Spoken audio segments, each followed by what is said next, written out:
ത്തിനെപ്പറ്റി ചിന്തിക്കണാണ് തദബ്ബുർ നടത്തുക എന്ന് പറഞ്ഞാൽ. നിങ്ങൾ വിശുദ്ധ ഖുർആന്റെ ആയത്തിന് ഓരോ പ്രാവശ്യം തദബ്ബുർ നടത്തുമ്പോഴും നിങ്ങൾക്ക് നേരത്തെ കിട്ടാത്തൊരു പുതിയ പോയിന്റ് കിട്ടും.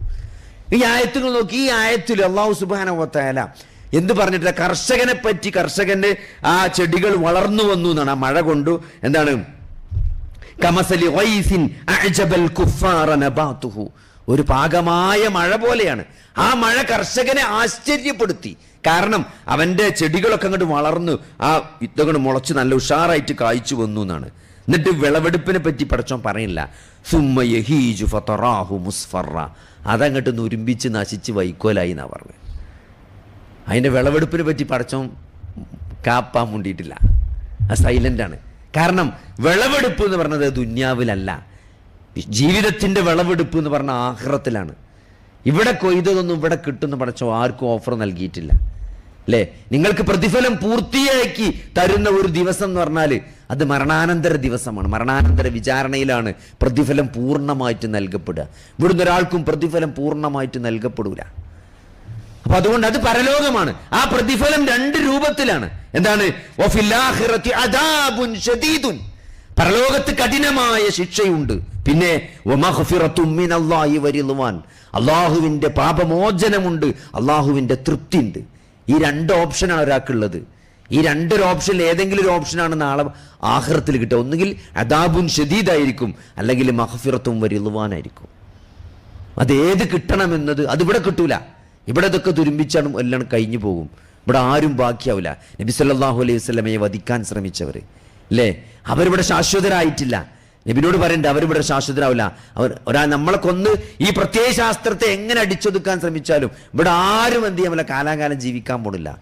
ഇത് അള്ളാഹുവിൻ്റെ ഒരു നടപടിക്രമമുണ്ട്.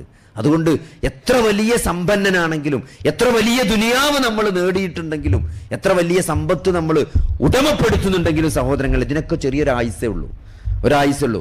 അത് കഴിഞ്ഞത് അനന്തരാവകാശികളിലേക്ക് ഇത് കൈമാറ്റം ചെയ്യപ്പെടും. നമ്മളെല്ലാ സാധനങ്ങളും അനന്തരാവകാശികൾ ഓഹരി വെച്ചെടുക്കും. എന്നിട്ട് നമ്മൾ ഖബറിലേക്ക് എത്തുന്ന ഒരു സ്റ്റേജ് വരാണ്ട് അല്ലേ? അള്ളാഹുവിൻ്റെ റസൂൽ സല്ലല്ലാഹു അലൈഹി വസല്ലമ ഒരു ഖബർസ്ഥാനിലൂടെ ഇങ്ങനെ നടന്നു പോവുകയാണ്. ഖബർസ്ഥാനിൽ നമുക്കറിയാം, നമ്മളെ ഖബർസ്ഥാനിൽ നമുക്ക് നടന്നാൽ നമുക്ക് മനസ്സിലാകും അല്ലേ? ഒരു പുതിയ ഖബർ ഏതാന്ന് ചോദിച്ചാൽ അത് ചൂണ്ടിക്കാണിക്കാൻ നമുക്ക് പറ്റും. കാരണം ഒരു ചുവന്ന മണ്ണും ഒരു നനവുള്ള ഖബറുണ്ടെങ്കിൽ ഇത് വളരെ പുതിയൊരു ഖബറാണെന്ന് നമുക്ക് മനസ്സിലാവും. അത് കണ്ടാൽ മനസ്സിലാവും അല്ലേ? അങ്ങനത്തെ ഒരു പുതിയ മർറ നബിയു സല്ലല്ലാഹു അലൈഹി വസല്ലം അലാ ഖബറിൻ ദുഫിന ഹദീസൻ, വളരെ റീസെന്റ് ആയിട്ട് മറവ് ചെയ്യപ്പെട്ട ഒരു ഖബറിന്റെ അരികിലൂടെ അള്ളാഹുവിന്റെ റസൂൽ സല്ലല്ലാഹു അലൈഹി വസല്ലമ നടന്നുപോയി. എന്നിട്ട് അവിടെ റസൂൽ അവിടെ നിന്നു എന്നാണ് അബൂ ഹുറൈറ നമുക്ക് പറഞ്ഞുതരാണ് അല്ലെ. നബി അവിടെ നിന്ന കാര്യങ്ങൾ ആലോചിച്ച്, എത്രയോ വർഷങ്ങൾക്ക് മുമ്പ് ആ ഖബർസ്ഥാനിലൂടെ നടന്നുപോയ പ്രവാചകൻ ആ ഖബറിന്റെ അടുത്ത് നിന്നു. എന്നിട്ട് അബൂ ഹുറൈറ നമുക്ക് പറഞ്ഞുതരാണ്, നബിയെ കാണാത്ത ഒരു സമൂഹത്തിന് താബികളോട് അബൂ ഹുറൈറ പറഞ്ഞു കൊടുക്കാണ്, ഞങ്ങളെ പ്രവാചകന്റെ ഒപ്പം നടക്കുന്നു, ഖബർസ്ഥാനിലൂടെ പോകുന്നു, പുതിയൊരു ഖബറിന്റെ അടുത്ത് എത്തിയപ്പം നബി അവിടെ നിന്നു. എന്നിട്ട് നബി സല്ലല്ലാഹു അലൈഹി വസല്ലമ സഹാബത്തിനോട് ചോദിച്ചു, ഈ ഖബറാളി ഇപ്പോൾ എന്താണ് ആലോചിച്ചുകൊണ്ട് ചിന്തിച്ചു കൊണ്ടിരിക്കുന്നത് നിങ്ങൾക്ക് അറിയാമോ എന്നാണ്. നോക്കി ആലോചിങ്ങൾ, ഒരു ഖബറിൽ കിടക്കുന്ന ഒരാൾ എന്താണ് ഇപ്പൊ ചിന്തിക്കുന്നത് എന്ന് നിങ്ങൾക്ക് അറിയുമോ എന്നാണ്.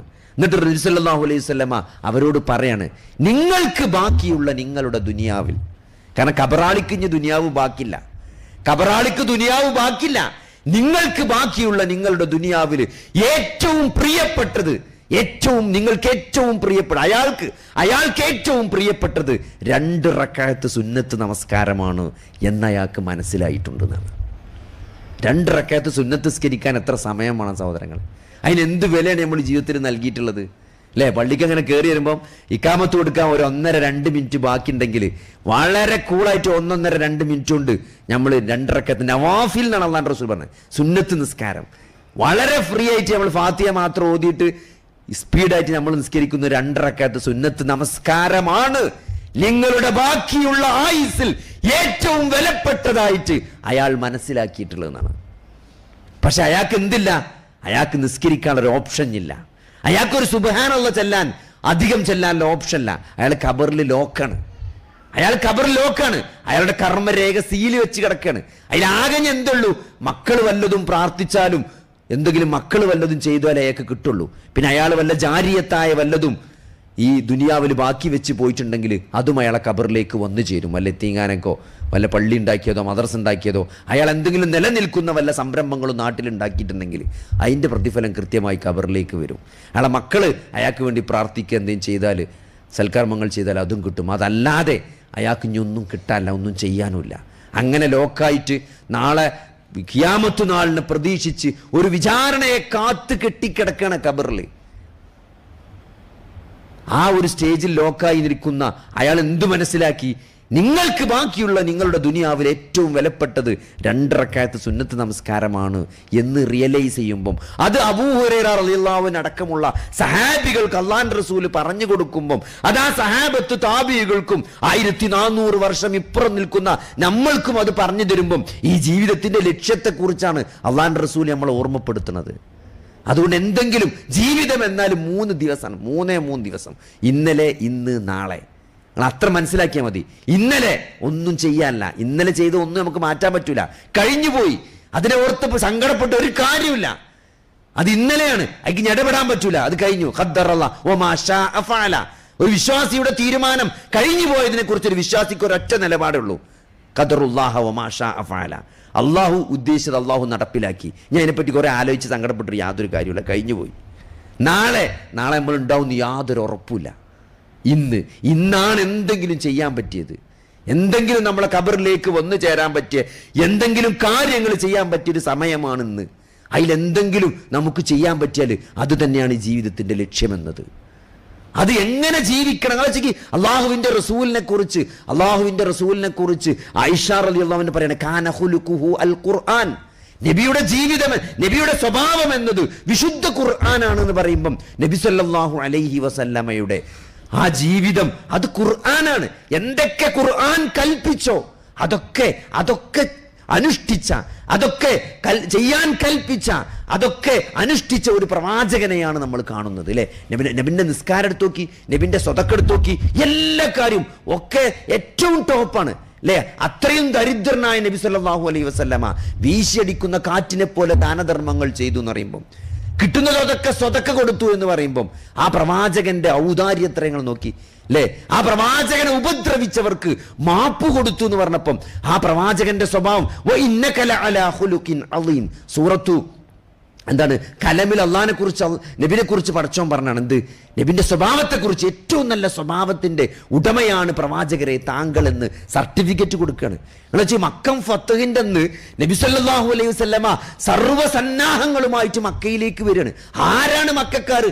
നബിയെ ദ്രോഹിച്ചവരാണ്, നബിയെ ഉപദ്രവിച്ചവരാണ്, നബിയെ കല്ലെടുത്തെറിഞ്ഞവരാണ്, നബിയെ നമസ്കരിച്ച ഒട്ടകത്തിന്റെ കുടൽമാല പുറത്ത് കഴുത്തിലിട്ടവരാണ്, നബിയെ എല്ലാ തരത്തിൽ കൊല്ലാൻ ശ്രമിച്ചവരാണ്, അല്ലെ? നമുക്കറിയാം ഊരിപ്പിടിച്ച വാളുമായി മുഹമ്മദിന്റെ തലെടുക്കാൻ വേണ്ടി ആളുകൾ നടക്കുമ്പം ആ സൗർ ഗുഹന്റെ ഉള്ളില് അബൂബക്കർ സിദ്ദീഖ് റളിയല്ലാഹു പേടിച്ചിരിക്കുന്നതും ലാ തഹ്സൻ ഇന്നല്ലാഹ മഅനാ എന്ന സൂറത്ത് ആയത്തിറങ്ങിയതൊക്കെ നമ്മൾ വിശുദ്ധ ഖുർആനിൽ വായിച്ചതാണ്. അങ്ങനെ നബി സല്ലല്ലാഹു അലൈഹി വസല്ലമയെ ഉപദ്രവിച്ച ആ ആളുകൾക്ക്, സ്വന്തം നാട്ടിൽ നിന്ന് പുറത്താക്കിയവർക്ക് നബി സല്ലല്ലാഹു അലൈഹി വസല്ലമ സർവ്വസന്നാഹങ്ങളുമായിട്ട് എല്ലാത്തിനും കഴിവുണ്ടായിട്ട്, ഒന്നാജ്ഞാപിച്ചാൽ അത് ചെയ്യാനുള്ള സർവ്വസന്നാഹങ്ങൾ ഉണ്ടായിട്ട് അള്ളാഹുവിന്റെ റസൂൽ എന്താണ്? ഇന്ന് പ്രതികാരമില്ല എന്നാണ് മക്കക്കാരോട് പറഞ്ഞാൽ, ഇന്ന് നിങ്ങൾക്ക് മാപ്പ് തന്നിരിക്കുന്നു എന്നാണ്. ആർക്ക് കൊടുക്കാൻ പറ്റും സഹോദരങ്ങളെ? ഉപദ്രവിച്ചവരോട്, കല്ലെറിഞ്ഞവരോട്, പരിഹസിച്ചവരോട്, കൊല്ലാൻ ശ്രമിച്ചവരോട് അവർക്ക് മുഴുവൻ മാപ്പ് നൽകിയേക്കാണ്, അല്ലെ? സൂറത്ത് യൂസുഫ് അവതരിച്ചപ്പോഴാണ് നബി സല്ലല്ലാഹു അലൈഹി വസല്ലമക്ക് ഏറ്റവും ഇടങ്ങേറുണ്ടായപ്പോഴാണ് സൂറത്ത് യൂസുഫ് അവതരിച്ചത്. സൂറത്ത് യൂസുഫ് നബി സല്ലല്ലാഹു അലൈഹി വസല്ലം അവതരിച്ച കാലഘട്ടം എടുത്ത് പരിശോധിച്ചാൽ മതി. ഖദീജ ബീവിയുടെ വഫാത്ത് സംഭവിച്ച കാലത്താണ്.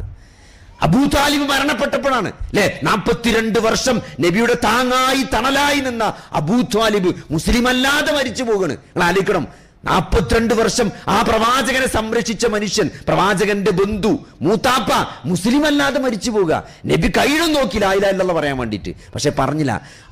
അബൂലഹബിന്റെ മുഖത്തേക്ക് നോക്കും, നബിന്റെ മുഖത്തേക്ക് നോക്കും, പിന്നെയും നോക്കും. അവസാനം ലാ ഇലാഹ ഇല്ലല്ലാഹ് പറയാതെ ഫീ മില്ലത്തി അബ്ദുൽ മുത്തലിബ് എന്ന് പറഞ്ഞിട്ടാണ് അബൂ താലിബ് മരിച്ചു പോണു. നബിക്ക് വല്ലാത്ത സങ്കടം ഉണ്ടായി, നബിക്ക് വല്ലാത്ത വിഷമുണ്ടായി.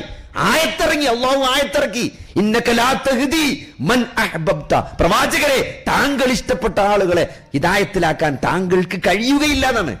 നിങ്ങൾ വിചാരിച്ച ഒരാളെ മുസ്ലിമാക്കാൻ പറ്റൂല എന്ന് പച്ചക്ക് പടച്ചോൻ പറഞ്ഞു നബിനോട്. അബൂ താലിബിനെ മുസ്ലിമാക്കാൻ നബിക്ക് പറ്റിയില്ല. സങ്കടമാണ്. 42 വർഷമാണ്, 1-2 വർഷമല്ല. വാപ്പല്ലാത്ത ഉമ്മല്ലാത്തൊരു കുട്ടിനെ പിതാമഹന്റെ അടുത്ത് ഏറ്റെടുത്തിട്ട് 42 വർഷം നബിയുടെ തണലായി നിന്ന മനുഷ്യൻ മുസ്ലിം അല്ലാതെ മരിച്ചുപോയി. ഖദീജാബി മരിച്ചുപോയി, മക്കയിൽ നിന്ന് പുറത്താക്കപ്പെട്ടു, അല്ലേ? അവിടെ നിന്ന് ബഹിഷ്കരിക്കപ്പെട്ടു, മലഞ്ചെരുവിൽ ജീവിക്കേണ്ടി വന്നു. അവസാനം ത്വായിഫിലേക്ക് പോയി അഭയം കിട്ടുമോ നോക്കാൻ വേണ്ടി. അവിടെ തെരുവ് കുട്ടികൾ കല്ലെറിഞ്ഞു മുറിയായി. നബി പ്രയാസപ്പെട്ടു, സങ്കടപ്പെട്ടു. സൂറത്ത് യൂസുഫാണ് അവതരിപ്പിച്ചത്. നബി സല്ലല്ലാഹു അലൈഹി വസല്ലമയെ ആശ്വസിപ്പിച്ചുകൊണ്ട് സൂറത്ത് യൂസുഫ് ഇറങ്ങി. എന്താ ആശ്വാസം? പ്രവാചകരെ, താങ്കളെ പുറത്താക്കുന്നത് ആരാണ്? താങ്കളുടെ കുടുംബക്കാരാണ്, നാട്ടുകാരാണ്. അതുകൊണ്ട് നബിക്ക് വിഷമുണ്ട് സ്വാഭാവികമായിട്ടും. നബി ഏറെ സ്നേഹിച്ച കുടുംബക്കാരും നാട്ടുകാരും പുറത്താക്കുമ്പോൾ വിഷമം ഒന്നുകൂടി കൂടും, അല്ലേ? എന്നാൽ യൂസുഫ് എന്നൊരു പ്രവാചകൻ നേരത്തെ കഴിഞ്ഞു പോയിട്ടുണ്ട്. അദ്ദേഹത്തെ കൊല്ലാൻ ശ്രമിച്ചത് സഹോദരങ്ങളാണ്. രക്തത്തിൽ പിറന്ന സഹോദരങ്ങൾ കൊല്ലാൻ ശ്രമിച്ച ഒരു പ്രവാചകന്റെ കഥ പറഞ്ഞു കൊടുക്കാണ് നബിക്ക് അല്ലാഹു സുബ്ഹാനഹു വ തആല. അതുകൊണ്ട് വിഷമിക്കണ്ട, യൂസുഫിനെ അല്ലാഹു രക്ഷിച്ചിട്ടുണ്ട്, അല്ലേ? താങ്കളെ മക്കയിൽ നിന്നാണ് പുറത്താക്കാൻ ശ്രമിക്കുന്നത്, യൂസുഫിനെ കിണറ്റിലാണ് കൊണ്ടുപോയിട്ടിട്ടത്. അവിടുന്ന് അടിമച്ചന്തയിലാണ് വിൽക്കപ്പെട്ടത്. നിങ്ങൾ ആലോചിച്ച് നോക്കി, അടിമച്ചന്തയിൽ വിൽക്കപ്പെട്ട സഹോദരങ്ങൾ കിണറ്റിലെറിഞ്ഞ് കൊല്ലാൻ ശ്രമിച്ച ഒരു പ്രവാചകനെ അല്ലാഹു കിണറ്റിൽ നിന്ന് രക്ഷപ്പെടുത്തിയ ഒരു കഥ നബിക്ക് പറഞ്ഞു കൊടുക്കാണ്. വിഷമിക്കണ്ട നബിയെ, നിങ്ങളെ നാട്ടുകാരല്ലേ കൊല്ലാൻ നോക്കിയത്, നമ്മുടെ സഹോദരങ്ങൾ കൊല്ലാൻ നോക്കിയ ഒരു പ്രവാചകൻ ചരിത്രത്തിൽ കഴിഞ്ഞു പോയിട്ടുണ്ട്. ആ പ്രവാചകനെ അള്ളാഹു സംരക്ഷിച്ചു. എന്നിട്ട് യൂസുഫ് ഈജിപ്തിലെ ജയിലിലേക്ക് പോവാണ്, അല്ലെ? ചെയ്യാത്ത കുറ്റത്തിന്റെ പേരിൽ വർഷങ്ങളോളം ജയിലിൽ കിടക്കുന്ന ഒരു പ്രവാചകൻ. ആ പ്രവാചകന്റെ മാനസികാവസ്ഥകൾ ആലോചിച്ച് നോക്കി, അല്ലേ? ഞാൻ MDM-നെതിരല്ലേ സംസാരിക്കുന്ന, ലഹരിക്കെതിരെ ക്യാമ്പയിൻ നടത്തുന്ന എൻ്റെ വീട്ടിൽ നിന്ന് MDM കിട്ടി എന്ന് പറഞ്ഞിട്ട് എന്നെ അറസ്റ്റ് ചെയ്ത് ജയിലിലിട്ടാൽ അത് സോഷ്യൽ മീഡിയയിൽ ഇങ്ങനെ ന്യൂസ് ആയിട്ട് വന്ന് പോസ്റ്റും ഇതൊക്കെ എന്താണ് പറയാ, ആളുകൾ എന്നെ പരിഹസിക്കും. എനിക്ക് എത്ര വിഷമമുണ്ടാവും. കള്ളക്കേസിൽ കുടുക്കി ഞാൻ എന്തിനെതിരെയാണോ സംസാരിക്കുന്നത് അതിലെന്നെ കുടുക്കിയിട്ട് എന്നെ ജയിലിലിട്ടാലുള്ള എൻ്റെ മാനസികാവസ്ഥ എന്തേക്കാരം? ചെയ്യാത്ത കുറ്റത്തിന് വ്യഭിചാരം ആരോപിച്ചുകൊണ്ട് വർഷങ്ങളോളം ജീവിതത്തിന്റെ വലിയൊരു കാലഘട്ടം യുവത്വം ജയിൽ കഴിച്ചു കൂട്ടിയൊരു പ്രവാചകൻ. അതാണ് സൂറത്ത് യൂസുഫ് നബിയെ പരിചയപ്പെടുത്തുന്നത്. എന്നിട്ട് ഈജിപ്തിന്റെ ഭരണാധികാരിയായിട്ട് തിരിച്ചു വരികയാണ്. തന്നോട് തെറ്റ് ചെയ്ത അക്രമം ചെയ്ത സഹോദരങ്ങൾക്ക് അദ്ദേഹം മാപ്പ് കൊടുക്കുകയാണ്. അതേപോലെയാണ് നബി സല്ലല്ലാഹു അലൈഹി വസല്ലമയുടെ ജീവിതം. നബിനെ ആശ്വസിപ്പിച്ചുകൊണ്ട് ഇറങ്ങിയ സൂറത്ത് യൂസുഫ് നബിക്ക് എന്താണോ സംഭവിച്ചത് അതിന്റെ വേറൊരു കോപ്പിയാണ് നബി സല്ലല്ലാഹു അലൈഹി വസല്ലമക്ക് സംഭവിച്ചത്, അല്ലെ? നാട്ടുകാർ അദ്ദേഹത്തെ കൊല്ലാൻ ശ്രമിച്ചു, നാട്ടുകാർ അപഹസിച്ചു, നാട്ടുകാർ പുറത്താക്കാൻ നോക്കി. എന്നിട്ടോ ആ നാട്ടുകാർക്ക് മാപ്പ് കൊടുക്കുന്ന, ആ നാട്ടുകാർ അധികാരം മുഴുവനും തിരിച്ചു കിട്ടി, ആ നാട്ടിലേക്ക് തിരിച്ചു വന്ന് ആ നാട്ടുകാർക്ക് മുഴുവനും മാപ്പ് കൊടുക്കുന്ന ഒരു വലിയ പ്രവാചകനെയാണ് അല്ലാഹു സുബ്ഹാനഹു വ തആല നമുക്ക് എന്ത് ചെയ്തത്, നമുക്ക് മാതൃകയാക്കി തന്നിട്ടുള്ളത്. അപ്പൊ അതുകൊണ്ട് ഈ ദീൻ എന്നുള്ളത് സഹോദരങ്ങളെ, ഇവിടെ യാതൊരു ഇരുട്ടില്ല, യാതൊരു അവ്യക്തതയുമില്ല. ഏറ്റവും നല്ല ക്ലാരിറ്റിയുള്ള മതമാണ്. എങ്ങനെയാണ് ഒരു മുസ്ലിം ജീവിക്കേണ്ടത് എന്നതിന് ആ പ്രവാചകന്റെ 23 വർഷത്തെ സംഭവ ബഹുലമായ ജീവിതം, അല്ലെ? ജീവിതത്തിൽ ചെറിയ ഇടങ്ങേറ് വരുമ്പോ നമ്മൾ നബിനെ ആലോചിച്ചാൽ മതി, അല്ലെ? 5-6 കുട്ടികളെ ജീവിച്ചിരിക്കുമ്പോൾ മറവ് ചെയ്ത ഒരു മാപ്പയെ കുറിച്ച് നിങ്ങൾ ചിന്തിച്ചിട്ടുണ്ടോ? ഒരാളുടെ ജീവിതത്തിൽ ഏറ്റവും വലിയ വിഷമം എന്ന് പറഞ്ഞാൽ നമ്മൾ ജീവിച്ചിരിക്കുമ്പം നമ്മുടെ മക്കളെ മയ്യത്ത് ഇറക്കിക്കേണ്ടി വരാ, നമ്മളെ മകന്റെ അല്ലെങ്കിൽ മകളുടെ മയ്യത്ത് നമ്മൾ നിസ്കരിക്കേണ്ട ഒരു അവസ്ഥ എന്ന് പറഞ്ഞാൽ അത് വല്ലാത്ത സങ്കടകരമായ അവസ്ഥയാണ്. അതിന് വലിയ പ്രതിഫലമാണ് പടച്ചു തന്നിട്ടുള്ളത്, അല്ലേ? ഒരു കുട്ടി ഒരു ഇഷ്ടപ്പെട്ട ഒരു കരളിന്റെ കഷ്ണം നമ്മളിൽ നിന്ന് വേർപ്പെട്ടിട്ട് നമ്മൾ അതിൽ ക്ഷമിച്ചാൽ, അള്ളാഹുവിന് നന്ദി കാണിച്ചാൽ അള്ളാഹു സ്വർഗത്തിൽ വീട് തരുമെന്നാണ്. അത്രയും വലിയ പ്രതിഫലമാണ്. അതിനെക്കുറിച്ച് ഗ്രന്ഥം എഴുതാൻ വേണ്ടിയിട്ട് ഒരു താബിയായ പണ്ഡിതൻ അതിനെക്കുറിച്ച്, അതായത് ജീവിച്ചിരിക്കുമ്പോൾ മക്കൾ മരിച്ചാൽ കിട്ടാൻ പോകുന്ന പ്രതിഫലത്തെ കുറിച്ച് അദ്ദേഹം ഒരു കിതാബ് എഴുതാണ്. കിതാബ് മുകളിൽ എഴുതി കഴിഞ്ഞിട്ട് അദ്ദേഹം അവസാനം പറയാണ്, എൻ്റെ ഒരു കുട്ടി പോലും, എത്ര കുട്ടിയാണ് നോക്കി, എൻ്റെ ഒരു കുട്ടി പോലും മരിച്ചില്ലല്ലോ എന്നുള്ളത്. അത്രയും പ്രതിഫലമാണ് അതിൽ ക്ഷമിക്കുന്ന രക്ഷാകർത്താവിന് അള്ളാഹു പരലോകത്ത് നൽകാൻ പോണ പ്രതിഫലം എന്ന് പറഞ്ഞത്. അപ്പൊ അതുകൊണ്ട് ഇതിലൊന്നും ഒരു നഷ്ടമല്ല സഹോദരങ്ങളെ. ഈ ജീവിതത്തിൽ എന്തൊക്കെ നമുക്ക് പ്രയാസമായിട്ട് ഫീൽ ചെയ്യുന്നുണ്ടോ അതിനൊക്കെ പടച്ചോ നാളെ പ്രതിഫലം നൽകും. ഇതൊന്നും ഒരു വിശ്വാസിയെ സംബന്ധിച്ചിടത്തോളം ഇതൊന്നും എന്താവൂല, ഒരു നഷ്ടമാകൂല. അപ്പൊ അതുകൊണ്ട് അത്രയും ജീവിതത്തെക്കുറിച്ച് നബി സല്ലല്ലാഹു അലൈഹി വസല്ലം 5-6 ആൺകുട്ടികൾ നബിയും ജീവിച്ചിരിക്കെ മരിച്ചിട്ടുണ്ട്. 5-6 ആൺകുട്ടികളെ മറവ് ചെയ്ത ഒരു പ്രവാചകൻ. ജനങ്ങൾ പരിഹസിക്കാണ്, വാലറ്റവൻ, മുഹമ്മദിന്റെ ആൺകുട്ടികൾ മുഴുവൻ മരിച്ചുപോയി, അവൻ വാലറ്റവനാണ് എന്ന് പറഞ്ഞ് ജനങ്ങൾ പരിഹസിക്കുക. എത്ര വിഷമുണ്ടാവും. 5-6 കുട്ടികൾ മരിച്ചു എന്ന് മാത്രമല്ല, ജനങ്ങൾ പരിഹസിക്കുക, വാലറ്റവൻ എന്ന് പറഞ്ഞിട്ട്. അള്ളാഹു ആയത്തിറക്കി സമാധാനിപ്പിച്ചു, ഇന്നാ അഅ്തൈനാകൽ കൗസർ ഫസല്ലി ലിറബ്ബിക വൻഹർ ഇന്ന ശാനിഅക ഹുവൽ അബ്തർ. പ്രവാചകരെ, അവരല്ല താങ്കളെ അല്ല വാലറ്റവൻ, അവരാണ് വാലറ്റവർ. കാരണം ഇന്ന് ആരാണ് സഹോദരങ്ങളെ അബൂജഹലിനെ ആരാ ഓർക്കണ്? ഉത്ബൻ ആരാണ് ഓർക്കണ്? ഷെയ്ബൻ ആരാണ് ഓർക്കണ്? അബൂലഹബിൻ ആരാ ഓർക്കണ്? അല്ലേ? ആരും ഓർക്കുന്നില്ല. പക്ഷേ അള്ളാഹുവിന്റെ റസൂല് 200 കോടി ഫോളോവേഴ്സ് ഉണ്ടായിട്ട് അള്ളാഹുവിന്റെ റസൂലിന്റെ വ്യക്തിത്വം അജയ്യമായി ലോകാവസാനം വരെ നിലനിൽക്കും. മുഹമ്മദുർ റസൂലുള്ളാഹ് എന്നത് അത് കേവലം ഒരു വാക്കല്ല, അതൊരു ജീവിതത്തിന്റെ നിലപാടാണ്. ആളുകൾ ഹൃദയങ്ങളിൽ ഏറ്റെടുത്തതാണ്. ജീവിതം കൊണ്ട് ഫോളോ ചെയ്യുന്ന അത്രയും ഫോളോവേഴ്സിനെ അത്രയും വലിയൊരു നേതാവാക്കി അള്ളാഹു മുഹമ്മദ് നബി സല്ലല്ലാഹു അലൈഹി വസല്ലമയെ മാറ്റി എന്നുള്ളത് അത് നബിക്ക് അള്ളാഹു കൊടുത്ത അംഗീകാരമാണ്, അല്ലേ? അപ്പൊ അതുകൊണ്ട് സഹോദരങ്ങളെ, നമ്മുടെ ജീവിതത്തിൽ നമുക്ക് നല്ല ക്ലാരിറ്റി ഉണ്ട്. ഇസ്ലാമിന്റെ ഏതൊരു കാര്യവും നമ്മൾ കൃത്യമായിട്ട് ഇന്നൽ ഹലാല ബയ്യിനും ഇന്നൽ ഹറാമ ബയ്യിനും കൃത്യമായിട്ട് ഹദീസാണ്. ഹലാല് വ്യക്തമാണ്, ഹറാമും വ്യക്തമാണ്. ഒരു ക്ലാരിറ്റി കുറവില്ല. എന്താണ് ഹറാം എന്ന് നബി സ്വല്ലല്ലാഹു അലൈഹി വസല്ലം പഠിപ്പിച്ചിട്ടുണ്ട്, എന്താണ് ഹലാൽ എന്ന് പഠിപ്പിച്ചിട്ടുണ്ട്. പക്ഷേ അതിന്റെ രണ്ടിന്റെ അടിയിൽ കുറച്ച് സംശയമുള്ള കാര്യങ്ങളുണ്ട്. സത്യമാണ്. ഹറാമാണോ ഹലാലാണോ എന്ന് വ്യക്തമല്ലാത്ത ക്ലാരിറ്റി കുറവുള്ള ചില ഏരിയകളുണ്ട്, ഇല്ല എന്നല്ല. അതുകൊണ്ട് ഒരു വിശ്വാസിയുടെ നിലപാട് എന്തേക്കാരം ആ ക്ലാരിറ്റി ഇല്ലാത്തതിലേക്ക് പോകൂല എന്നുള്ളതാണ്. ഹറാമാണ്, സംശയമുണ്ടോ? പോകൂല. എന്തിനാ സംശയമുള്ള? എന്തിനെടുക്കണം? കാരണം നമ്മുടെ പരലോകത്തിൽ നമ്മൾ എന്തിന് റിസ്ക് എടുക്കണം? ഒരു തിരിച്ചുവരവ് സാധ്യമല്ല, ഒരു സേവ് എക്സാം ഇല്ല, രണ്ടാമത് പരീക്ഷ എഴുതാൻ പറ്റൂല, അല്ലേ? രണ്ടാമത് പരീക്ഷ എഴുതാൻ ഒരു ഓപ്ഷൻ ഇല്ല. ഭൂമിയിലേക്ക് തിരിച്ചു വന്ന് ഞാൻ സ്വതക്ക കൊടുക്കാം, ഞാൻ നന്നായി ജീവിക്കാം എന്ന് പറയാനുള്ള ഒരു ഓപ്ഷൻ നാളല്ലാത്തത് കൊണ്ട് നമ്മൾ എന്തിന് സഹോദരങ്ങളെ റിസ്ക് എടുക്കണം? അതുകൊണ്ട് ഈ ദുനിയാവെന്ന് പറഞ്ഞത് അത് വലിയ പരീക്ഷണം തന്നെയാണ്. ഈ ദുനിയാവ് കൃത്യമായി ജീവിതത്തിന്റെ ലക്ഷ്യം മനസ്സിലാക്കിക്കൊണ്ട് ഓരോ സെക്കൻഡും നമുക്ക് എല്ലാത്തിനും 2 ഓപ്ഷനേ ഉള്ളൂ, അല്ലേ? നമ്മൾ സംസാരിക്കുകയാണെങ്കിൽ, നമ്മൾ വാ തുറക്കുകയാണെങ്കിൽ, നമ്മൾ എഴുതാണെങ്കിൽ, നമ്മൾ ഗൂഗിൾ പേയിൽ നമ്മൾ പ്രസ് ചെയ്യുകയാണെങ്കിൽ, നമ്മൾ അതിന്റെ പാസ്വേഡ് അടിക്കുമ്പോഴും സഹോദരങ്ങളെല്ലാം ഒന്നുകിൽ നമുക്ക് നാളെ പരലോകത്ത് അത് അനുകൂലമായി വരും, അല്ലെങ്കിൽ അത് പ്രതികൂലമായിട്ട് വരും. അത് എന്താകണമെന്ന് നമ്മളാണ് തീരുമാനിക്കേണ്ടത്, അല്ലേ? ഞാനിപ്പോ പേ ചെയ്യുന്ന ഈ പൈസ, അല്ലേ, അത് ഹറാം കാണാനാണോ പേ ചെയ്യുന്നത്? അത് ഹറാമായിട്ടുള്ള ഒരു ഇൻവെസ്റ്റ്മെന്റിലേക്കാണോ പോണത്, അല്ലേ? അങ്ങനെയാണെങ്കിൽ സഹോദരങ്ങളെ, അത് നാളെ വിചാരണയിൽ തടസ്സമായിട്ട് വരും. ഞാൻ എന്റെ ജോലി തിരക്ക് കാരണം നമസ്കാരം നഷ്ടപ്പെടുന്ന ഒരവസ്ഥ ഉണ്ടോ? 5 നേരത്തെ നിസ്കാരം എന്ന് പറഞ്ഞാൽ ഒരു മുസ്ലിമിനെ സംബന്ധിച്ചിടത്തോളം കോംപ്രമൈസ് ചെയ്യാൻ പാടില്ലാത്തൊരു സാധനമാണ്. യുദ്ധത്തിന്റെ സന്ദർഭത്തിൽ പോലും നമസ്കാരം മാറ്റിവെക്കാൻ അനുവദിച്ചിട്ടില്ല. അങ്ങനെ ആലോചിച്ച്, അത്ര ഗൗരവമുള്ള വിഷയമാണ്, അല്ലേ? നിസ്കാര യുദ്ധത്തിൽ നമസ്കരിക്കേണ്ട രൂപം പോലും ഇസ്ലാമിലുണ്ട്. നിങ്ങൾ ആലോചിച്ച്, ജീവൻ മരണ പോരാട്ടത്തിൽ എന്തിനാണ് യുദ്ധം ചെയ്യുന്നത്? അള്ളാഹുവിന്റെ കെലിമത്ത് ഉന്നതമായി നിൽക്കാനാണ് നമ്മൾ യുദ്ധം ചെയ്യുന്നത്. ഒരു വിശ്വാസി ജിഹാദിൽ ഏർപ്പെടുന്ന യുദ്ധം ചെയ്യേണ്ട അവസ്ഥ എപ്പോഴാണ്? അത് അള്ളാഹ്ക്ക് വേണ്ടിയാണ്. ഒരാൾ യുദ്ധത്തിന് പോകുക എന്ന് പറഞ്ഞാൽ തന്നെ സ്വർഗ്ഗമാണ്. കാരണം എന്താ? കാരണം ജീവൻ കൊടുക്കാൻ തയ്യാറാണ് എന്ന പ്രഖ്യാപനമാണ് ജിഹാദിന് പോകുന്നത്. ആ യുദ്ധം ചെയ്യുമ്പോൾ പോലും നമസ്കാരത്തിന് ഒഴിവില്ല, ഇളവില്ല എന്ന് പറയും, അല്ലെങ്കിൽ നമസ്കാരം നമ്മൾ ഒഴിവാക്കാൻ പറ്റില്ല എന്ന് പറയുമ്പോൾ നമസ്കാരത്തിന്റെ ഗൗരവം എത്രയാണ്? അപ്പൊ അതുകൊണ്ട് സഹോദരങ്ങളെ, അങ്ങോട്ടോ ഇങ്ങോട്ടോ ആക്കാൻ ചില സന്ദർഭങ്ങൾ ഇസ്ലാം അനുവദിച്ചിട്ടുണ്ടെന്നല്ലാതെ നിസ്കാരം ഒഴിവാക്കാൻ ഒരു സാഹചര്യവും എന്തില്ല, ഒരു അനുവാദവും ഇസ്ലാമിലില്ല. നിങ്ങൾക്ക് ബുദ്ധിയുണ്ടോ, ബോധമുണ്ടോ, നിസ്കരിച്ചിരിക്കണം. ബുദ്ധിയുണ്ടോ, ബോധമുണ്ടോ, നിസ്കരിച്ചിരിക്കണം. അത് നിൽക്കാൻ പറ്റില്ലെങ്കിൽ അങ്ങനെ ഒരു അവസ്ഥ കിടന്നിട്ട് മൂത്രത്തിനും എല്ലാം ഓട്ടിക്കൂടിയും ട്യൂബ് ഇട്ടിട്ട് എല്ലാ ഇലക്ട്രോണിക് ഗാഡ്ജറ്റുകളുടെയും സൗണ്ടിന്റെ അടിയിൽ കിടന്നിട്ടാണ് നിങ്ങൾ ബോധത്തോടെ കിടക്കുന്നതെങ്കിൽ നിങ്ങൾക്ക് നമസ്കാരം നിർബന്ധമാണ്. ചില പേഷ്യൻസ് ചോദിക്കുമ്പോൾ അത്ഭുതപ്പെട്ടു പോകും. എല്ലാ ട്യൂബ് ഇട്ടിട്ട് ബോധം ഉണ്ടെങ്കിൽ ചോദിക്കും, എന്താണ് ഒരു വാപ്പ ചോദിച്ചെന്തോ, ഒരു ക്ലോക്ക് ഞാൻ കാണുന്നോടത്ത് വെച്ച് തരുമെന്നാ ചോദിച്ചത്. ഇവർക്ക് ആകെ അറിയേണ്ട സമയം ICU ഇങ്ങനെ ഒരാഴ്ച 2 ആഴ്ച ഒരു ബെഡിൽ ഇങ്ങനെ മലന്ന് കിടക്കുമ്പോൾ അതിന്റെ അപ്പുറത്ത് എന്ത് ജീവിതം ഉള്ളത്? രാവിലായോ വൈകുന്നേരമായോ ഫുള്ളി മോണിറ്ററിന്റെ സൗണ്ടിൽ അയാൾക്ക് ആകെ അറിയേണ്ട എന്താരോ, ഒരു വലിയ ക്ലോക്ക് അവിടെ വെച്ചിരുന്നത് സമയം അറിഞ്ഞ് നിസ്കരിച്ചാൻ വേണ്ടി മാത്രം. അതാണ് ഒരു വിശ്വാസിയെ സംബന്ധിച്ചിടത്തോളം ഒരു ജീവിതത്തിലെ നിലപാട്. 5 നേരത്തെ നിസ്കാരം നഷ്ടപ്പെടാതിരിക്കുക എന്നുള്ളത് അത് ജീവിതത്തിന്റെ ലക്ഷ്യം തന്നെയാണ്. അത് നഷ്ടപ്പെട്ട സഹോദരങ്ങളെ നാളെ പരലോകത്ത് പ്രയാസം ഉണ്ടാകും. കാരണം ഒരാള് മരിച്ചു ചെന്നാൽ ആദ്യം ചോദ്യം ചെയ്യപ്പെടുക നിസ്കാരത്തെ കുറിച്ചാണ്. അത് സീരിയസ് ആണ്. ഒരാൾ ഇന്ന് മുസ്ലിം ആയി കഴിഞ്ഞാൽ അയാൾക്ക് ഒന്നും അറബി അറിയില്ല, നിസ്കരിക്കാറില്ലെങ്കിലും അയാൾ നിസ്കരിച്ചിരിക്കണം എന്നാണ്.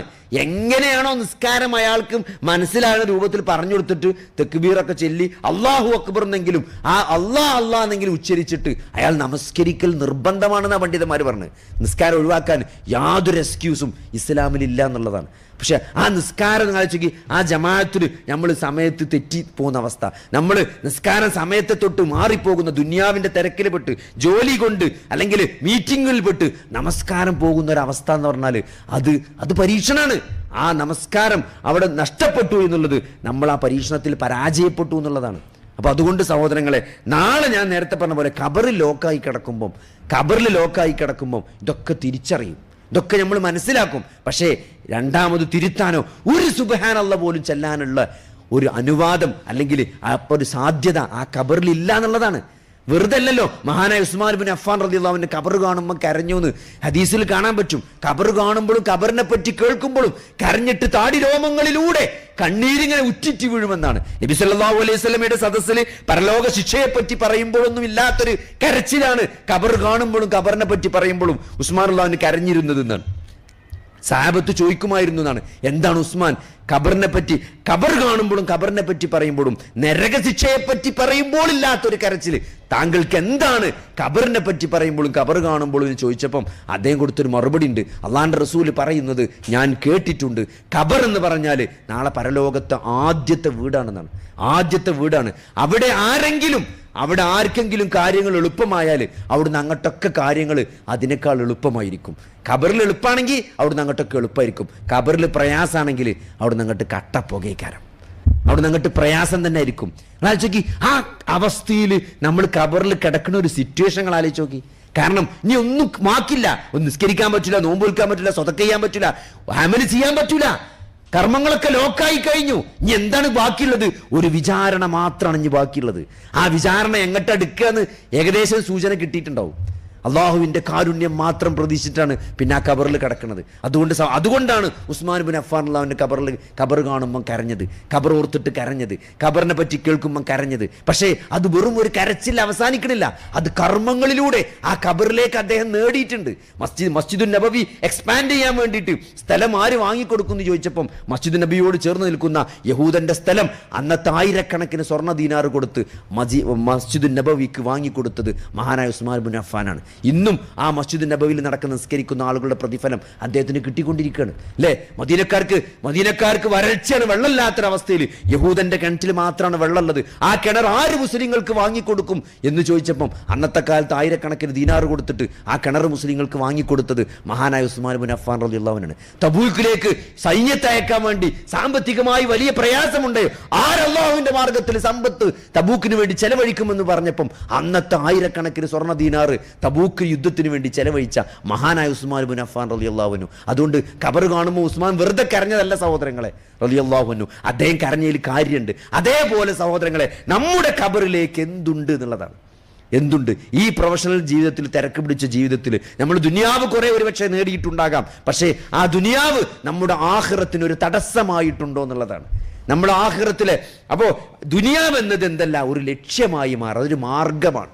ഒരു മാർഗമായിട്ട് അതിനെ കാണാൻ പറ്റുള്ളൂ. നാളെ പരലോകത്ത് വിജയം വരിക്കാനുള്ള അള്ളാഹു നൽകിയ ഒരു മാർഗമാണ് ഈ ദുനിയാവ് എന്ന ശരിയായ ബോധത്തോടെ ദുനിയാവിനെ സമീപിക്കാൻ ഒരു വിശ്വാസിക്ക് സാധിക്കേണ്ടതുണ്ട്. അതിൽ പ്രൊഫഷണലിനെ സംബന്ധിച്ചിടത്തോളം ഏറ്റവും നന്നായിട്ടത് ഉപയോഗപ്പെടുത്താൻ അതിലെ സമയമാകട്ടെ, അതിലെ വിഭവങ്ങളാകട്ടെ, അതൊക്കെ ഏറ്റവും നന്നായി ഉപയോഗപ്പെടുത്താൻ കഴിവുള്ളവനാണ് ഒരു പ്രൊഫഷണൽ എന്ന നിലക്ക് നമ്മളെല്ലാവരും. അതുകൊണ്ട് നമ്മുടെ ഓരോ കാര്യങ്ങളും നാളെ പരലോകത്ത് നമുക്ക് വിജയം കിട്ടുന്ന രൂപത്തിലേക്ക് നമുക്ക് മാറ്റാൻ സാധിക്കേണ്ടതുണ്ട്. അത് നമ്മുടെ ടൈമാണെങ്കിലും, നമ്മുടെ ടൈം സഹോദരങ്ങളെ നമ്മൾ അള്ളാഹുവിന് വേണ്ടി, ദീനിന് വേണ്ടി നമുക്ക് എന്ത് ചെയ്യാൻ പറ്റുന്നതാണ്. നോക്കി, ഓരോ മുൻഗാമികളായ പണ്ഡിതന്മാരും മഹാന്മാരുമായ ആളുകൾ ഇസ്ലാമിന് വേണ്ടി അവർ ചെയ്ത സേവനങ്ങൾ അല്ലേ. ഇമാം ബുഖാരി ഒരു ജീവിതം മുഴുവനാണ് ഇസ്ലാമിന് വേണ്ടി അദ്ദേഹം സമർപ്പിച്ചത്. അദ്ദേഹത്തിന്റെ ഗ്രന്ഥങ്ങൾ ഓരോ ആളെയും, ഇപ്പൊ ഇമാം ബുഖാരി ബുഖാറക്കാരനാണ്, അദ്ദേഹം ജന്മനാ അറബിയല്ല, അദ്ദേഹം ബുഖാറക്കാരനാണ് അല്ലേ. ഇന്നത്തെ ബുഖാറ എന്ന് പറയുന്നത് പഴയ USSRന്റെ റഷ്യയുടെ ആ ഭാഗത്തുള്ള ഏരിയയാണ്.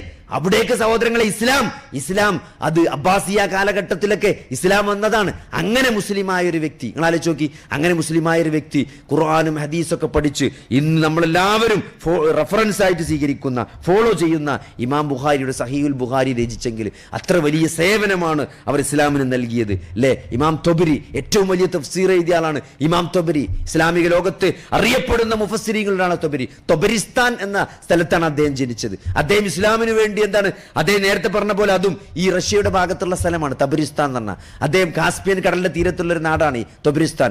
അദ്ദേഹം 40 വർഷമാണ് അല്ലെ, അദ്ദേഹത്തെ കുറിച്ച് ചരിത്രത്തിൽ കാണാൻ പറ്റും. 40 വർഷം അദ്ദേഹം എന്ത് ചെയ്യുന്നുണ്ട്, ഒരു ദിവസം 40 പേജ് എഴുതുമായിരുന്നു എന്നാണ്.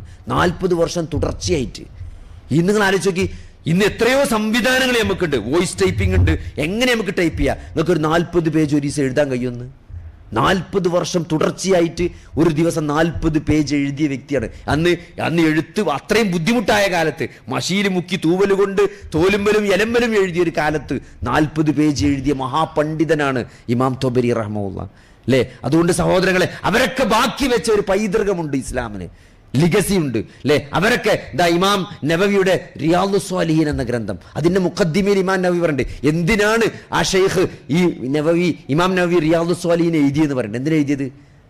അതായത് ഹദീസ് ലോകത്ത് ചെതറിക്കിടക്കുന്ന ചെറിയ ചെറിയ ജനങ്ങൾക്ക് അമല് ചെയ്യാൻ പാകപ്പെട്ട ഹദീസുകൾ, അത് അവിടെ ഇവിടെ ചെതറിക്കിടക്കാണ്. അതിനെ ഒരു ഗ്രന്ഥത്തിലാക്കിയത് എന്തിനാ ചോദിച്ചാൽ, അത് ജനങ്ങൾ വായിക്കുകയും ജനങ്ങൾ അത് കർമ്മങ്ങളാക്കി മാറ്റുകയും ചെയ്താൽ എനിക്കതിന് പ്രതിഫലം കിട്ടുമല്ലോ എന്ന നിയ്യത്ത് കൊണ്ടാണ് അദ്ദേഹം ആ കിതാബ് എഴുതിയതെന്നാണ്. നിങ്ങൾ ആലോചിച്ച് നോക്കി, ഇന്ന് ലോകത്തിൽ എല്ലാ ഭാഷയിലും റിയാദുസ് സ്വാലിഹീൻ അവൈലബിൾ ആണ്. നിങ്ങളൊരു ഒരു ബുക്ക് സ്റ്റാളിൽ ചെന്നിട്ട് റിയാദുസ് സ്വാലിഹീൻ ആണെന്ന് പറഞ്ഞാൽ നിങ്ങളോട് തിരിച്ചു ചോദിക്കും ആരുടെ റിയാദുസ് സ്വാലിഹീൻ. കാരണം അത്രയും ട്രാൻസ്ലേഷൻ, 1, 2 എന്നല്ല, ഒരു കൊച്ചു മലയാളത്തിൽ പോലും 4ഉം 5ഉം ട്രാൻസ്ലേഷൻ റിയാദുസ് സ്വാലിഹീൻ ഉണ്ട്. ഈ ചെറിയൊരു ഭാഷ മലയാളം എന്ന് പറഞ്ഞാൽ വളരെ ലോകത്തിന്റെ ഒരു മൂലൊക്കെ കുറച്ചാളുകൾ സംസാരിക്കുന്ന ഭാഷയാണ് മലയാളം. ആ മലയാളത്തിൽ പോലും അത്രയധികം ട്രാൻസ്ലേഷൻ റിയാദുസ് സ്വാലിഹീന്റെ. ലോകത്ത് എല്ലാ ഭാഷകളും റിയാദുസ് സ്വാലിഹീൻ അവൈലബിൾ ആണ്. അദ്ദേഹം ആ ഗ്രന്ഥം രചിച്ചപ്പം അതിന്റെ ഉദ്ദേശം പറയുന്നുണ്ട്. എന്തിനാണ് എഴുതിയത്? ആ ചെതറിക്കിടക്കുന്ന അമല് ചെയ്യാൻ പാകപ്പെട്ട ചെറിയ ഹദീസുകൾ ക്രോഡീകരിച്ച് ഒറ്റ കിതാബാക്കിയത്, അത് വായിച്ച ആളുകൾ അമൽ ചെയ്യാൻ പ്രേരിതരായി അമൽ ചെയ്താൽ അതിൽ എനിക്ക് കൂലി കിട്ടുമല്ലോ എന്ന് വിചാരിച്ചിട്ടാണ്. സഹോദരങ്ങളെ, അങ്ങനെ ജീവിച്ച മുൻഗാമികളുടെ ഒരു പാരമ്പര്യം നമുക്കുണ്ട്. അതുകൊണ്ട് നമ്മൾ ഈ ചെറിയൊരു ആയുസ് കഴിഞ്ഞ് നമ്മൾ ഇവിടുന്ന് മരിച്ചു പോകുമ്പം എന്താണ് നമ്മൾ ബാക്കി വെച്ച് പോകുന്ന പൈതൃകം എന്നാണ്. നമ്മുടെ മക്കൾ മാത്രമാണോ? നമ്മളെ മക്കൾ പോലും, നമ്മുടെ ലിഗസിക്ക് പറ്റിയ മക്കൾ പോലും നമുക്കുണ്ടോ സഹോദരങ്ങളെ? അല്ല, എൻ്റെ വാപ്പ എങ്ങനെയായിരുന്നു, എൻ്റെ വാപ്പാന്റെ ആറ്റിറ്റ്യൂഡ്, ദീനുമായിട്ടുള്ള എൻ്റെ വാപ്പാന്റെ കാഴ്ചപ്പാട് ഇന്നതായിരുന്നു എന്ന് നമുക്ക് പറയാൻ പറ്റിയ മക്കളെ നമ്മൾ ബാക്കി വെച്ചിട്ടുണ്ടോ സഹോദരങ്ങളെ? അതൊക്കെ യാക്കൂബ് നബിക്ക് മരണമാസന്നമായ സന്ദർഭത്തിൽ യാക്കൂബ് നബി മക്കളെ വിളിച്ചുകൊണ്ട് വസിയത്ത് നടത്തിയത് വിശുദ്ധ ഖുർആൻ പറയുന്നുണ്ട്. എന്താണത്? എനിക്ക് ശേഷം നിങ്ങൾ ആരെയാണ് ആരാധിക്കാന്നാ ചോദിച്ചത് അല്ലേ?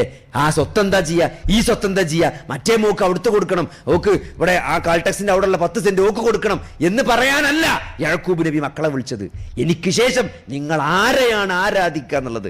മക്കളെ വിളിച്ചിട്ട് നിങ്ങൾ അള്ളാഹുവിനെ മാത്രം ആരാധിക്കണം, നിങ്ങൾ ശിർക്ക് ചെയ്യരുത്, നിങ്ങൾ ബിദ്അത്ത് ചെയ്യരുത്, നിങ്ങൾ നമസ്കാരം നിലനിർത്തണം, നിങ്ങൾ അങ്ങനെ ദീനിന്റെ ഉപദേശങ്ങൾ പറയുന്ന അങ്ങനത്തെ ഒരു പൈതൃകം ബാക്കി വെക്കാൻ നമുക്ക് സാധിക്കുമോ സഹോദരങ്ങളെ? അതാണ് നിങ്ങൾ മുർസലുകൾക്ക് എന്ത് ഉത്തരമാണ് നൽകിയത് എന്ന് നാളെ ഖബറിൽ ചോദിക്കും.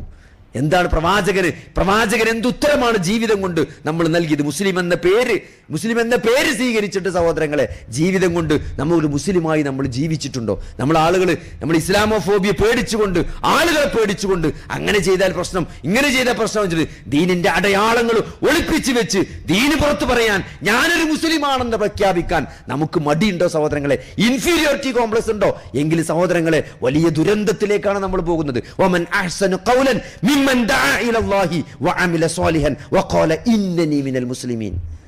ആരാണ് ഏറ്റവും നല്ല വാക്ക് പറയുന്നവൻ? ആരാണ് നല്ല വാക്ക് പറയുന്നവൻ? അള്ളാഹുവിൽ വിശ്വസിക്കുകയും സൽക്കർമ്മങ്ങൾ പ്രവർത്തിക്കുകയും ഞാൻ മുസ്ലിമാണെന്ന് പ്രഖ്യാപിക്കുകയും ചെയ്യുന്നവനേക്കാൾ നല്ല വാക്ക് പറഞ്ഞവൻ ആരാണെന്നാണ്. അതുകൊണ്ട് സഹോദരങ്ങളെ, അത് പ്രഖ്യാപിക്കാൻ കഴിയണം, അത് പറയേണ്ടടുത്ത് പറയാൻ കഴിയും. എനിക്കത് പറ്റൂല, ഈ ഡീൽ എനിക്ക് പറ്റൂല, ഈ സംഭവം, ഈ സ്കീമിൽ എനിക്ക് ചേരാൻ പറ്റൂല, കാരണം അതിൽ ഇൻട്രസ്റ്റ് ഉണ്ട്, അതിൽ ഇന്ന പ്രശ്നങ്ങളുണ്ട്, അതുകൊണ്ട് ഞാനൊരു മുസ്ലിമാണ് അല്ലേ? ഇങ്ങനത്തെ ഒരു ഇൻവെസ്റ്റ്മെന്റ് പ്ലാന്, ഇങ്ങനത്തെ ഒരു റിട്ടയർമെന്റ് പ്ലാൻ അതെനിക്ക് പറ്റില്ല, ഈ ജോലി അതെനിക്ക് പറ്റില്ല, കാരണം അത് കോർപ്പറേറ്റ് ജോലിയാണ്, അതിൽ ഇന്ന പ്രശ്നങ്ങളുണ്ട്, അതിൽ ഇന്ന ആളുകളെ മോശമായിട്ട് ചിത്രീകരിക്കേണ്ട ഒരു അവസ്ഥ ഉണ്ട്, അതുകൊണ്ട് അതെനിക്ക് പറ്റൂല, അതെന്റെ കൾച്ചറിന് പറ്റൂല, ഞാനൊരു മുസ്ലിമാണ് എന്ന് പറഞ്ഞുകൊണ്ട് ആ തന്റെ വിശ്വാസം പറയേണ്ടടുത്ത് പറയാനും പ്രഖ്യാപിക്കാനും നമുക്ക് സാധിക്കേണ്ടതുണ്ട്. അവിടെയാണ് നമ്മൾ വ്യത്യസ്തരാകുന്നത്. അവിടെയാണ് ഹുവ സമ്മാക്കുമുൽ മുസ്ലിമീൻ, അവൻ നിങ്ങൾക്ക് മുസ്ലിം എന്ന പേര് നൽകിയിരിക്കുന്നു എന്നത്. അത് കുൻതും ഖൈറ ഉമ്മ, നിങ്ങൾ ഏറ്റവും നല്ല സമുദായമാണ് എന്ന ഈ പ്രപഞ്ചത്തിന്റെ സൃഷ്ടാവിന്റെ ഒരു എന്താണ് പ്രസ്താവനയാണ്. നിങ്ങളാണ് ഏറ്റവും നല്ല സമുദായം. അത് സഹോദരങ്ങളെ, അത് കേവലം അലങ്കാരമല്ല, അതൊരു ഉത്തരവാദിത്തമാണ്. അതൊരു ഉത്തരവാദിത്തമാണ്. എപ്പോൾ തഅ്മുറൂന ബിൽ മഅറൂഫ്, നന്മ കൽപ്പിക്കുമ്പോൾ, വതൻഹൗന അനിൽ മുൻകർ, തിന്മ വിരോധിക്കുമ്പോൾ. നന്മ കൽപ്പിക്കുകയും തിന്മ വിരോധിക്കുകയും ചെയ്യുന്ന മുസ്ലിം, അള്ളാഹുവിനോടും റസൂലിനോടും വിധേയത്വമുള്ള ആളുകൾക്കുള്ള അലങ്കാരമാണെന്ത്? ഉത്തരവാദിത്തമാണ്. നിങ്ങളാണ് ഏറ്റവും നല്ല സമുദായം എന്നത്. അത് പേരുകൊണ്ട് കിട്ടൂല, അത് കർമ്മങ്ങൾ കൊണ്ടാണ് കിട്ടുക, വിശ്വാസം കൊണ്ടാണ് കിട്ടുക, സൽക്കർമ്മങ്ങൾ കൊണ്ടാണ്. അള്ളാഹുവിന് വേണ്ടി മാത്രമുള്ള നിഷ്കളങ്കമായ പ്രവർത്തനം. നോക്കി, മഹാനായ അലി റളിയല്ലാഹു അൻഹു അതേ യുദ്ധത്തിൽ ഒരാളങ്ങോട്ട് വെട്ടാൻ നിൽക്കുകയാണ്. യുദ്ധം എന്ന് പറഞ്ഞാൽ എന്താണ്? യുദ്ധം എന്ന് പറഞ്ഞാൽ തന്നെ ജിഹാദ് എന്താണ്? വാളുകൊണ്ടുള്ള യുദ്ധമാണ്. അതിലൊരാളെ വെട്ടാൻ നിൽക്കുന്ന സന്ദർഭത്തിൽ അയാൾ മുഖത്തേക്ക് തുപ്പിന്നാണ്. മുഖത്തേക്ക് തുപ്പിയപ്പം അലി റളിയല്ലാഹു അൻഹു വാള് താഴ്ത്തിന്നാണ്. നമ്മളെന്താ ചെയ്യാ? ഒന്നും കൂടി ശക്തിയായിട്ട് വെട്ടാ ചെയ്യാ. വെട്ടാൻ നിൽക്കണോ മുഖത്തേക്ക് തുപ്പിയാല് ഒന്നും കൂടി ശക്തിയായിട്ട് വെട്ടാ ചെയ്യാ. പക്ഷേ അലി റളിയല്ലാഹു അൻഹു വാള് താഴ്ത്തി. എന്നിട്ട് എന്താ അറിയോ? ഇപ്പൊ ഞാൻ വെട്ടിയാല് ആ തുപ്പീന്റെ പ്രതികാരമായി മാറും. ആ തുപ്പീന്റെ പ്രതികാരമായിട്ട് മാറും. കാരണം മനസ്സിൽ കുറച്ചൊരു ദേഷ്യം അവനോട് വ്യക്തിപരമായി വന്നു. ഇതേവരെ വാളുയർത്തിയത് അള്ളാഹ്ക്ക് വേണ്ടിയിട്ടാണ്. പക്ഷെ തുപ്പിയപ്പം അത് വ്യക്തിപരമായി മാറി. കാരണം ദേഷ്യം ഒന്നതിൽ. അപ്പൊ വാള് താഴ്ത്തി വെട്ടാതെ വിട്ടു എന്നാണ്. അത്രയും ചെയ്യുന്ന കർമ്മങ്ങളിൽ അത്രയും ഇഖ്ലാസ് ഉണ്ടാകണം എന്നാഗ്രഹിച്ച ഒരു സമൂഹം നമ്മുടെ മുമ്പേ നടന്നു പോയിട്ടുണ്ട്. പക്ഷെ നമ്മൾ ഇന്ന് വെറും ഫുള്ള് ഷോല് പെട്ട് കിടക്കുകയാണ്, റിയായിൽ പെട്ട് കിടക്കുകയാണ്. 10 റുപ്യന്റെ പരിപാടി വെക്കാൻ 1000 റുപ്യന്റെ പബ്ലിസിറ്റി കൊടുത്തിട്ട് അത് ജനങ്ങളെ കാണിച്ച് സോഷ്യൽ മീഡിയയിൽ അലക്കി. സഹോദരങ്ങളെ, നമ്മുടെ കർമ്മങ്ങൾ, ചെയ്യുന്ന കർമ്മങ്ങൾ പോലും നഷ്ടപ്പെടുന്നൊരു സാഹചര്യം നമുക്കുണ്ടോ എന്ന് നമ്മൾ പരിശോധിക്കണം. അതുകൊണ്ട് ഇതൊരിക്കലും ഈ ദീന് നമ്മൾ നഷ്ടപ്പെടുന്ന ഒരവസ്ഥ ഉണ്ടാകാൻ പാടില്ല. കാരണം ഈ ദീനാണ് ജീവിതത്തിൽ ഏറ്റവും പ്രധാനപ്പെട്ടത് എന്ന് നമ്മൾ തിരിച്ചറിയണം. കാരണം എല്ലാവരും മരിക്കും. കുല്ലു നഫ്സും ദാഇഖത്തുൽ മൗത്ത് വഇന്നമാ തുവഫൗന ഉജൂറക്കും യൗമൽ ഖിയാമ ഫമൻ സുഅ്സിഅ അനിൻ നാർ വഉദ്ഖിലൽ ജന്ന ഫഖദ് ഫാസ് വമൽ ഹയാത്തുദ് ദുനിയ ഇല്ലാ മതാഉൽ ഉറൂർ. സൂറത്ത് ആൽ ഇംറാനിൽ അല്ലാഹു പറയാണ്, എന്താണ് മരണത്തിനു ശേഷം എന്താണ് ആര് നരകത്തിൽ നിന്ന് അകറ്റപ്പെടുകയും സ്വർഗത്തിൽ പ്രവേശിക്കപ്പെടുകയും ചെയ്യുന്നു, അവരാണ് വിജയിച്ച ആളുകൾ. അതുകൊണ്ട് ആ ഒരു ബോധം സഹോദരങ്ങളെ, ജീവിതം എന്നത് ഒരിക്കലേ ഉണ്ടാവുള്ളൂ. ഇന്ന് അള്ളാഹുവിനും റസൂലിനും വഴിപ്പെട്ടുകൊണ്ട് അത് നമ്മുടെ ജീവിതത്തിൽ ഏറ്റവും കൂടുതൽ പറയുന്ന ഒരു വാക്കാണ് അല്ലാഹു അക്ബർ. അല്ലാഹു അക്ബർ. നമ്മൾ ബാങ്കിൽ എത്ര തവണ അല്ലാഹു അക്ബർ പറയുന്നുണ്ട്. ആ ബാങ്കിന് ജവാബ് കൊടുക്കുമ്പോൾ നമ്മൾ പറയുന്നുണ്ട്, ബാങ്ക് കേൾക്കുമ്പോണ്ട് ജവാബ് കൊടുക്കുമ്പോണ്ട്, ഇക്കാമത്ത് പറയുമ്പം അതിന് ജവാബ് കൊടുക്കുമ്പോണ്ട്. അതേപോലെ അത് കഴിഞ്ഞ് നിസ്കാരത്തിൽ എത്ര അല്ലാഹു അക്ബർ. നിസ്കാരം കഴിഞ്ഞ് 33 വട്ടം, പിന്നെ സുന്നത്ത് നിസ്കാരം, ഓരോ നിസ്കാരത്തിലും അല്ലാഹു അക്ബർ. അതിന്റെ ബാങ്കിന് അല്ലാഹു അക്ബർ, ഇക്കാമത്തിന് അല്ലാഹു അക്ബർ. നിസ്കാരം കഴിഞ്ഞിട്ട് 33, ഉറങ്ങാൻ നേരത്ത് 34. ജീവിതത്തിൽ ഒരു പക്ഷേ നിങ്ങൾ ഏറ്റവും കൂടുതൽ പറഞ്ഞ വാക്കുകളിൽ ഒന്നായിരിക്കും അല്ലാഹു അക്ബർ എന്ന്. അല്ലാഹു വലിയവൻ. അത് കേവലം ഒരു വലിപ്പത്തിന്റെ, ഒരു അളമത്തിന്റെ ഗാംഭീര്യം മാത്രമല്ല, അത് ജീവിതത്തിന്റെ നിലപാടാണ്. അല്ലാഹു അക്ബർ എന്ന് പറഞ്ഞാൽ നമ്മൾ ജീവിതത്തിൽ ഏറ്റവും പ്രയോറിറ്റി നൽകുന്നത് അള്ളാഹുവിനും റസൂലിനുമാണ്, അള്ളാഹുവിന്റെ കൽപ്പനകൾക്കാണ്. എന്റെ ജീവിതത്തിൽ ഏറ്റവും പ്രയോറിറ്റി ഇന്ന സ്വലാത്തി വനുസുഖി വമഹിയായ വമമാതി ലില്ലാഹി റബ്ബിൽ ആലമീൻ. എന്റെ നമസ്കാരം, എന്റെ നമസ്കാരം, എന്റെ ജീവിതം, എന്റെ മരണം, എന്റെ നേർച്ച വഴിപാടുകൾ, അതെല്ലാം സർവ്വലോക രക്ഷിതാവായ അള്ളാഹുവിനുള്ളതാണ് എന്ന പ്രഖ്യാപനമാണ് ജീവിതം. അതാണ് ജീവിതം കൊണ്ട് നമ്മൾ തെളിയിക്കേണ്ടത്. അതാണ് ഒരു വിശ്വാസിയുടെ നിലപാട്. അതുകൊണ്ട് എന്തൊക്കെ തിരക്കിനും എന്തൊക്കെ ജീവിതത്തിലെ സാഹചര്യങ്ങൾക്കിടയിലും ആ ഒരു ബോധം നഷ്ടപ്പെടാതെ ജീവിക്കുക എന്നുള്ളതാണ് ജീവിതത്തിന്റെ ലക്ഷ്യം. അത് മനസ്സിലാക്കിക്കൊണ്ട് ജീവിക്കാൻ അള്ളാഹു നമുക്ക് തൗഫീഖ് നൽകുമാറാകട്ടെ. റബ്ബനാ ആതിനാ ഫിദ്ദുനിയ ഹസനതൻ വഫിൽ ആഖിറതി ഹസനതൻ വഖിനാ അദാബന്നാർ. അല്ലാഹുമ്മ ഗ്ഫിർ ലിൽ മുഅ്മിനീന വൽ മുഅ്മിനാത്ത് വൽ മുസ്ലിമീന വൽ മുസ്ലിമാത്ത്. അല്ലാഹുമ്മ അഇസ്സൽ ഇസ്ലാമ വൽ മുസ്ലിമീൻ വഅദില്ല الشرك والمشركين. ربنا ظلمنا أنفسنا وإن لم تغفر لنا وترحمنا لنكونن من الخاسرين. ربنا هب لنا من أزواجنا وذرياتنا قرة أعين واجعلنا للمتقين إماما. اللهم أحينا على الكتاب والسنة وامتنا مع الإيمان والتوبة. توفنا مسلمين والحقنا بالصالحين. آمين آمين برحمتك يا أرحم الراحمين. اللهم صل على محمد وعلى آل محمد والحمد لله رب العالمين.